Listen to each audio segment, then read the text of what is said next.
Barka da shigowa tashar India Hausar Cap. Danna subscribe da kuma alamar ƙararrawa. Domin samun sabbin fina-finai. Farmaki kayataccen kafce ne da kamfanin Algaita Studio masu burbuɗan fassara suka fassara muku shi. Farmaki kayataccen labari ne akan wani jami'in soja mai rayuwa ta fuska biyu. Jami'in sojan yayin da ya taso daga garin da yake aikinsa na soja ya dawo sansanin garinsu don ganin iyayensa. Nan take hargitsin tashiwar bom da kuma hatsarin jirgin saman ya afka da shi. Bayan faduwarsa zuwa kasan ne su kuma bosawan suka yi masa muguwar alburushi a sassan bayansa. Bayan fasa masa da alburushin ya yi ya ratsa mar zuwa kashin bayansa, hakan ya sa ya zama nakashashe ya dawo gidansu da zama karkashin kulawan iyayensa.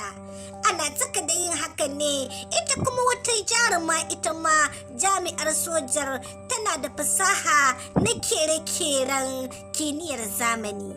Nan take bukatan wani nakashashe da za ta gwada wani aiki na kwakwalwa da na'urori da ta kera a matsayinta na mai kera na'urorin zamani. Lalle ta cimma nasaranta tunda ta yi gwaji a jikin jami'in sojan sai gashi nan ya mike da kafafunsa, sannan cikin kwakwalwarsa da sassan jikinsa robot ne ke juya shi. Hakan ya kawo matukar gagarumin samun nasara akan sauran 'yan ta'adda da suka addabi kasarsa ta Indiya.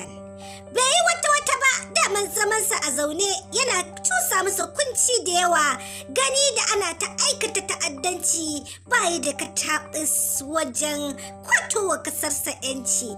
Nan take jarumin naka ya yi tattaki ya kuma ya fito na fito da su ya kawo ƙarshen azzaluma. Tabbas wannan kafce na kunshe da cakwakiyoyi fim wanda na furta a baya. Recap kadai ba zai wadatar maka ba, kai dai nemi naka kayataccen kafce na fim din Farmaki na kamfanin Algaita don more cakwakiyar da ke cikinsa. Kada ka manta, idan wannan shine zuwanka karo na farko zuwa wannan tasha tamu mai albarka mai suna Indian Hausa Recap TV. Masoya, ku danna mana subscribe da kuma alaman kararrawa don more fashin baki da ke cikinsa, ko kuma in ce recap na fina-finan Indian fassarar Hausa.